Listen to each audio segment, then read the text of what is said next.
ಕನ್ನಡ ನಾಡು, ಇದು ಕನ್ನಡಿಗರ ನಾಡಿ ಮಿಡಿತ. ಎಲ್ಲ ನನ್ನ ಪ್ರೀತಿಯ ಸೆಲೆಬ್ರಿಟಿಗಳಿಗೆ ನಾನು ನಮಸ್ಕಾರ ಹೇಳಲ್ಲ, ಇಲ್ಲ ಥ್ಯಾಂಕ್ಸ್ ಹೇಳಲ್ಲ, ಇಲ್ಲ ಧನ್ಯವಾದ ಹೇಳಿದ್ರು, ಏನೇ ನಾನು ಪದ ಯೂಸ್ ಮಾಡಿದ್ರು ಕೂಡ ತುಂಬ ಕಮ್ಮಿ. ಯಾಕಂದರೆ ನೀವು ತೋರಿಸಿರೋಷ್ಟು ಪ್ರೀತಿ ಅಭಿಮಾನ ಇನ್ಯಾವತ್ತೂ ಅದನ್ನು ಅದು ಯಾವ ಥರ ರಿಟರ್ನ್ ಮಾಡೋದು ನನಗೂ ಗೊತ್ತಾಗಲ್ಲ. ಬಟ್ ಇವತ್ತು ಆ್ಯಕ್ಚುಲಿ ಇಲ್ಲಿ ಕೂತ್ಕೊಳ್ಳೋಕ್ಕಾಗಲಿ ಹೇಳೋಕ್ಕಾಗಲಿ ಒಂದೇ ಒಂದು ರೀಸನ್ ಏನಂತಂದರೆ, ಈಗ ಆ್ಯಕ್ಚುಲಿ ಬರ್ಡೇ. ಯಾಕಂದರೆ ನೀವುಗಳು ತುಂಬ ಆಸೆ ಪಟ್ಟಿದ್ರಿ, ನನಗೂ ತುಂಬಾ ಆಸೆ ಇತ್ತು. ಯಾಕಂದರೆ ಪ್ರತಿಯೊಬ್ಬರನ್ನು ಮೀಟ್ ಮಾಡಿ ಥ್ಯಾಂಕ್ಸ್ ಹೇಳೋಣ ಅಂತೇಳಿ. ಯಾಕಂದರೆ ಪ್ರತಿ ಸಲ ನೀವು ಬಂದಾಗಲೂ ಎಲ್ರಿಗೂ ನಿಂತ್ಕೊಂಡೆ ಆ್ಯಕ್ಚುಲಿ ಕೈ ಕೊಟ್ಕೊಂಡು ಎಲ್ರಿಗೂ ಒಂದು ಥ್ಯಾಂಕ್ಸ್ ಇಲ್ಲ ವಿಷಸ್ ತೊಗೊಳ್ತಾಯಿದ್ವಿ. ಬಟ್ ಈ ಸಲ ಒಂದೇ ಒಂದು ಪ್ರಾಬ್ಲಮ್ ಏನಂತಂದರೆ, ಏನೋ ದೊಡ್ಡ ಪ್ರಾಬ್ಲಮ್ ಅಂತ ನಾನು ಹೇಳ್ತಲ್ಲ, ನನ್ನ ಹೆಲ್ತ್ ಇಶ್ಯೂ ಅಷ್ಟೇ, ಇನ್ನೇನೂ ಇಲ್ಲ. ಯಾಕಂದರೆ ನಾನು ತುಂಬ ಹೊತ್ತು ನಿಂತ್ಕೊಳ್ಳೋಕ್ಕಾಗಲ್ಲ. ಯಾಕಂದರೆ ಏನು ಪ್ರಾಬ್ಲಮ್ ಅಂತ ನಿಮ್ಗಳಿಗೂ ತುಂಬ ಚೆನ್ನಾಗಿ ಗೊತ್ತು. ಯಾಕಂದರೆ ನಿಂತ್ಕೊಂಡು ನಾನು ಆ್ಯಕ್ಚುಲಿ ಎಲ್ರಿಗೂ ವಿಶ್ ಮಾಡೋಕ್ಕೆ ನನ್ನ ಕೈಲಿ ಆಗಲ್ಲ ಅಂತ. ಯಾಕಂದರೆ ಯಾವಾಗ ಇಂಜೆಕ್ಷನ್ ತೊಗೊಳ್ತೀನೋ ಒಂದು 15-20 ದಿನ ಅಲ್ಲಿ ಬಿ ಓಕೆ. ಬಟ್ ಆಮೇಲೆ ಮತ್ತೆ ಅದ್ರ ಪವರ್ ಕಮ್ಮಿ ಆಗ್ತಿರಂಗೆ ಪೇನ್ ಸ್ಟಾರ್ಟ್ ಆಗುತ್ತೆ. ಸೊ ಆಪ್ರೇಷನ್ ಅನ್ನೋದು ಕಟ್ಟಿಟ್ಟು ಬುತ್ತಿ, ಅದು ಎಲ್ರಿಗೂ ಗೊತ್ತು, ನನಗೂ ಗೊತ್ತದು. ಸೊ ಅದಂತೂ ಮಾಡಿಸ್ಲೇಬೇಕು ನಾನು. ಆದರೆ ಈಗಿರೋ ಕೆಲಸಗಳಲ್ಲಿ ಯಾರಾದ್ರು ನಾನು ಒಪ್ಕೊಂಡಿದ್ದೀನಿ ಸಿನಿಮಾಗಳು. ಸೊ ಯಾಕಂದರೆ ನಾನೆಲ್ಲ ನನ್ನ ನಿರ್ಮಾಪಕರಿಗೂ ಥ್ಯಾಂಕ್ಸ್ ಹೇಳೋಕ್ಕೆ ಇಷ್ಟಪಡ್ತೀನಿ. ಯಾಕಂದರೆ ಇಷ್ಟು ದಿನ ಕಾದರು. ಸೊ ಅದೊಂದು ರೀಸನ್ಗೋಸ್ಕರ ಅವ್ರುಗಳು ಆ್ಯಕ್ಚುಲಿ ಇಷ್ಟು ದಿನ ಕಾದಿದ್ದಾರೆ, ನಾನು ಅವ್ರುಗಳಿಗೆ ಅನ್ಯಾಯ ಮಾಡಬಾರ್ದು. ಯಾಕಂದರೆ ಅವರು ಒಂದು ಏನೇನೋ ಪ್ರಾಜೆಕ್ಟ್ಗಳನ್ನು ಕೊಟ್ಟಿರ್ತಾರೆ ಅಂಥೇಳಿ. ಸೊ ಅದಕ್ಕೋಸ್ಕರ ಸ್ವಲ್ಪ ಇದು ಮಾಡ್ತಾಯಿದ್ದೀನಿ. ಯಾಕಂದರೆ ಎಲ್ಲಿವರೆಗೂ ಪುಷ್ ಆಗುತ್ತೆ ಅಲ್ಲಿವರೆಗೂ ಪುಷ್ ಮಾಡೋಣ ಅಂತ ನಾನು ಟ್ರೈ ಮಾಡ್ತಾಯಿದ್ದೀನಿ, ಇಲ್ಲ ಅಂತಲ್ಲ. ಸೊ ಆದ್ದರಿಂದ ದಯಮಾಡಿ ಎಲ್ಲ ನನ್ನ ಸೆಲೆಬ್ರಿಟಿಗಳು, ನನ್ನ ಪ್ರೀತಿಯ ಸೆಲೆಬ್ರಿಟಿಗಳು, ಇದೊಂದು ಸಲ ನನಗೆ ಕ್ಷಮೆ ಕೊಟ್ರಿ. ಯಾಕಂದರೆ ನಾನು ಸಿಗ್ತೀನಿ, ನಾನು ಸಿಗಲ್ಲ ಅಂತಲ್ಲ, ಖಂಡಿತ 101% ನಾನು ಸಿಕ್ಕೇ ಸಿಗಬೇಕು. ಯಾಕಂದರೆ ನಿಮ್ಮೆಲ್ಲ ಇಂಡಿವಿಜುವಲಿ ನಾನು ಥ್ಯಾಂಕ್ಸ್ ಹೇಳಲೇಬೇಕು ಅದನ್ನು. ಆದರೆ ಈಗಲ್ಲ, ಇನ್ನೊಂದು ಸ್ವಲ್ಪ ದಿನ ಆಗಲಿ. ಯಾಕಂದರೆ ನಂದು ಸ್ವಲ್ಪ ಯಾಕಂದರೆ ಈಗಲೇ ಕಾಲೆಲ್ಲ ಸ್ವಲ್ಪ ನಂಬಾಗ್ತಾಯಿದೆ. ಸೊ ಸ್ವಲ್ಪ ನಮ್ಮ ಡಾಕ್ಟ್ರ್ ಹತ್ರ ಎಲ್ಲ ನಾನು ಕನ್ಸರ್ನ್ ಮಾಡಿ ಏನು ಮಾಡ್ಬೋದು ಅದಕ್ಕಿನ್ನು ನೆಕ್ಸ್ಟ್ ಅಂತೇಳಿ. ಯಾಕಂದರೆ ಸ್ಪೈನಲ್ ಕಾರ್ಡ್ ಪ್ರಾಬ್ಲಮ್ ನಿಮಗೂ ತುಂಬ ಚೆನ್ನಾಗಿ ಗೊತ್ತು.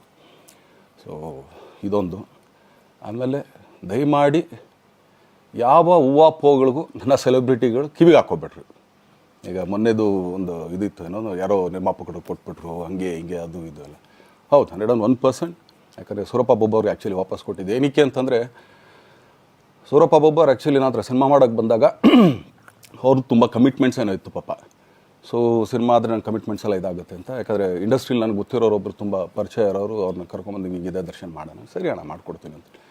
ಬಟ್ ಈಗ ಆ್ಯಕ್ಚುಲಿ ಈಗ ನಡೆದಿದ್ದು ನಿಮಗೂ ಗೊತ್ತು. ಯಾಕಂದರೆ ಟೈಮೆಲ್ಲ ವೇಸ್ಟ್ ಆಗೋಯ್ತು.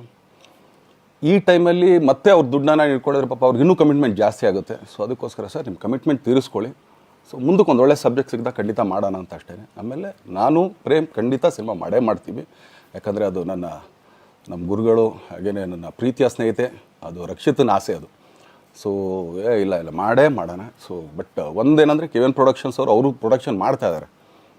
ಸೊ ಅವ್ರು ಪ್ರೊಡಕ್ಷನ್ ನಡೀತಾ ಇರ್ಬೇಕಾದ್ರೆ ಪುನಃ ಇನ್ನೊಂದು ಪ್ರೊಡಕ್ಷನ್ ಅಂದಾಗ, ಯಾಕಂದರೆ ನನ್ನ ಒಂದು ಅನಿಸಿಕೆ ಅಂತಂದರೆ, ಯಾವ ನಿರ್ಮಾಪಕ ಆ್ಯಕ್ಚುಲಿ ಈಗ ಯಾವುದು ಪ್ರೊಡಕ್ಷನ್ ಇಲ್ಲದೇ ಸುಮ್ಮನೆ ಇದ್ದಾರೆ ಅಂಥವ್ರ ಜೊತೆ ಕೆಲಸ ಮಾಡಿದ್ರೆ. ಯಾಕಂದರೆ ಪ್ರೊಡಕ್ಷನ ನಿಮಗೂ ತುಂಬ ಚೆನ್ನಾಗಿ ಗೊತ್ತು. ಇವಾಗ ನಡೀತಾ ಇರೋ ಒಂದು ಇದರಲ್ಲಿ ಒಬ್ಬ ನಿರ್ಮಾಪಕ ಇವತ್ತು ಅಡ್ವಾನ್ಸ್ ಕೊಟ್ಟೋದ್ರಿಂದ ಹಿಡಿದು ರಿಲೀಸ್ ಆಗೋ ತನಕ ಆತನ ಕೆಲಸ ತುಂಬ ಇದೆ.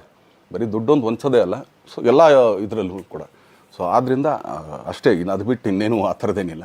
ಸೊ ಇದೊಂದು ನಾನು ಹೇಳ್ಬೇಕು. ಆಮೇಲೆ ನಿಮ್ಮ ಪ್ರೀತಿ, ಅಭಿಮಾನ, ಪ್ರೋತ್ಸಾಹ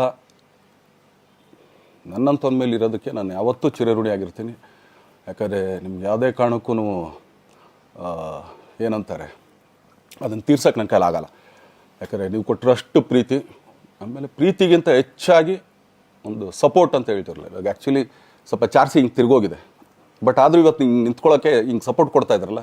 ಸೊ ಅದಕ್ಕೆ ನಾನಾಗಲಿ ನನ್ನನ್ನು ನಂಬ್ಕೊಡೋರು ಎಲ್ಲರೂ ಕೂಡ ನಿಮ್ಗಳಿಗೆ ಚಿರಋಣಿ ಅಂತ ಹೇಳೋಕ್ಕೆ ಇಷ್ಟಪಡ್ತೀನಿ. ಆಮೇಲೆ ಈ ಮುಖಾಂತರ ನಾನು ಒಂದು 3 ಜನಕ್ಕೆ ತುಂಬಾ ಥ್ಯಾಂಕ್ಸ್ ಹೇಳಬೇಕು. ಎಸ್ಪೆಷಲಿ ನಮ್ಮ ಹೀರೋ ಧನ್ವೀರ್ ಅವ್ರಿಗೆ.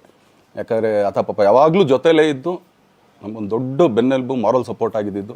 ಸೊ ಧನ್ವೀರ್ ಅವ್ರಿಗೂ ಥ್ಯಾಂಕ್ಸ್. ಹಾಗೆಯೇ ನಮ್ಮ ಬುಲ್ಬುಲ್ ರಚಿತಾರಾಮ್ ಅವ್ರಿಗೂ ತುಂಬಾ ಥ್ಯಾಂಕ್ಸ್. ಹಾಗೆಯೇ ನನ್ನ ಪ್ರಾಣ ಸ್ನೇಹಿತೆ ಆದ ರಕ್ಷಿತಂಗೂ ಥ್ಯಾಂಕ್ಸ್. ಆಮೇಲೆಲ್ಲ ನನ್ನ ಸೆಲೆಬ್ರಿಟಿಗಳಿಗೂ ಅನಂತ ಧನ್ಯವಾದ ಅಂದರೂ ಕೂಡ ತಪ್ಪೇ ಅದು. ಯಾಕಂದರೆ ತುಂಬ ಚಿಕ್ಕದು. ಆಮೇಲೆ ಇದೊಂದು ಹೇಳ್ಬೇಕು ಅಂದ್ಕೊಂಡೆ, ಏನೋ ದರ್ಶನ್ ಆ್ಯಕ್ಚುಲಿ ಬೇರೆ ಲ್ಯಾಂಗ್ವೇಜ್ಗೆ ಇಲ್ಲೇ ಇಷ್ಟೊಂದು ಪ್ರೀತಿ ಅಭಿಮಾನ ತೋರಿಸಿದ್ದೀರಾ, ಎಲ್ಲ ಮಾಡಿದ್ದೀರಾ. ಸುಮ್ಮನೆ ಎಲ್ಲಿಗೆ ಅಂತ ಹೋಗಲಿ, ಸಾಯೋವರೆಗೂ ಇಲ್ಲೇನೆ. ಇಲ್ಲಿ ಬಿಟ್ಟು ಇನ್ನೆಲ್ಲೂ ನಾನು ಹೋಗೋಕ್ಕಾಗೋದು ಇಲ್ಲ. ಯಾಕಂದರೆ ಒಂದು ಈಸಿ ಆಗಿದ್ದನ್ನು ಹೇಳ್ತೀನಿ. ಕಾವೇರಿ ಎಲ್ಲಿ ಹುಡ್ತಾಳೆ ಅಂತ ನಿಮಗೂ ತುಂಬ ಚೆನ್ನಾಗಿ ಗೊತ್ತು. ಆ ಕೊಡಗಲ್ಲೇ ನಾನು ಹುಟ್ಟಿರೋದು. ಅವಳು ಅಲ್ಲಿ ಹುಡ್ತಾಳೆ ಕಾವೇರಿ, ಎಲ್ಲ ಕಡೆ ಹರ್ಕೊಂಬರ್ತಾಳೆ ಅವಳು. ನನ್ನ ಸೀಮಿತ ಇರೋದು ಬರೀ ಮೇಕೆದಾಟು ಅಷ್ಟೇ. ಅದರಿಂದ ಮುಂದಕ್ಕೆ ಅದು ಹೆಂಗೆ ಯಾರು ಹರ್ಕೊಡೋದ್ರು ಅದಕ್ಕೂ ನಮ್ಗೆ ಸಂಬಂಧ ಇಲ್ಲ ನನಗೆ. ಸೊ ಆ ಥರ ನಾನು ಯಾವಾಗ ಸಿನಿಮಾ ಮಾಡಿದ್ರು ಏನೇ ಮಾಡಿದ್ರು ಇಲ್ಲೇ, ಅದು ಕನ್ನಡ ಸಿನಿಮಾನೇ. ಡಬ್ಬಾಗಿ ಎಲ್ಲೇ ಹೋದ್ರು ಅದು ಬೇರೆ ಥರ ಅದಷ್ಟೇ. ಬಟ್ ನಾನು ಕನ್ನಡದಲ್ಲೇ ಇರೋದು, ಕನ್ನಡ ಸಿನಿಮಾನೇ ಮಾಡೋದು. ದಯವಿಟ್ಟು ನನ್ನ ಪ್ರೀತಿಯ ಸೆಲೆಬ್ರಿಟಿಗಳು, ನಿಮ್ಮ ಅಭಿಮಾನ, ನಿಮ್ಮ ಪ್ರೋತ್ಸಾಹ, ನಿಮ್ಮ ಆಶೀರ್ವಾದ ಸದಾ ಹೀಗೆ ಇರಲಿ ಅಂತ ಕೇಳ್ಕೊಳ್ತೀನಿ. ಖಂಡಿತ ಈ ಬರ್ಡೇಗೆ ಯಾರು ಸಾಂಗ್ಗಳು ಮಾಡಿದರು, ಸೊ ಅವರೆಲ್ರಿಗೂ ಥ್ಯಾಂಕ್ಸ್. ಆ್ಯಕ್ಚುಲಿ ಎಲ್ಲ ಸಿಂಗರ್ಸ್ಗಾಗಲಿ, ಆಮೇಲೆ ಆ ಪ್ರೊಡಕ್ಷನ್ ಅವ್ರಿಗಾಗಲಿ, ಅವ್ರುಗಳಿಗೂ ತುಂಬ ಥ್ಯಾಂಕ್ಸ್. ತುಂಬ ಒಳ್ಳೆಯ ಸಾಂಗ್ಗಳು ಮಾಡಿದ್ದೀರಾ. ಸೊ ಇಷ್ಟು ತೋರಿಸ್ತಾ ಇದ್ರಲ್ಲ, ಅದನ್ನು ಎಕ್ಸ್ಪ್ರೆಸ್ ಮಾಡೋಕ್ಕೆ ನನಗೂ ಆಗ್ತಾಯಿಲ್ಲ. ಹೆಂಗೆ ಎಕ್ಸ್ಪ್ರೆಸ್ ಮಾಡೋದು, ಏನು ಹೇಳಿದ್ರು ಅದು ಕಮ್ಮಿನೇ ಆಗ್ತಾಯಿದೆ. ನನ್ನ ಪದ ಏನು ಹೇಳಿದ್ರು ತುಂಬ ಕಮ್ಮಿ ಆಗ್ತಾಯಿದೆ. ಸೊ ಇದೊಂದು ಸಲ ದಯಮಾಡಿ ಕ್ಷಮೆ ಇರಲಿ. ಸೊ ಖಂಡಿತ, ಬಟ್ ಆದಷ್ಟು ಬೇಗ ನಿಮ್ಗಳಿಗೆ ಸಿಗ್ತೀನಿ ನಾನು. ಅದು ಯಾವಾಗ ಅಂತ ಹೇಳ್ತೀನಿ. ಸೊ ಅಲ್ಲಿವರೆಗೂ ಮೊಟ್ಟೆಗೆ ಹಾಕ್ಕೊಳ್ಳಿ. ನೀವಿನ್ನು ಕನ್ನಡ ನಾಡು ವಾಹಿನಿಯನ್ನ ಸಬ್ಸ್ಕ್ರೈಬ್ ಮಾಡಿಕೊಂಡಿಲ್ವಾ? ಈಗಲೇ ಸಬ್ಸ್ಕ್ರೈಬ್ ಮಾಡಿ, ಬೆಲ್ ಐಕಾನ್ ಅನ್ನ ಒತ್ತಿ ನೋಟಿಫಿಕೇಶನ್ಗಳನ್ನ ಪಡೆಯಿರಿ.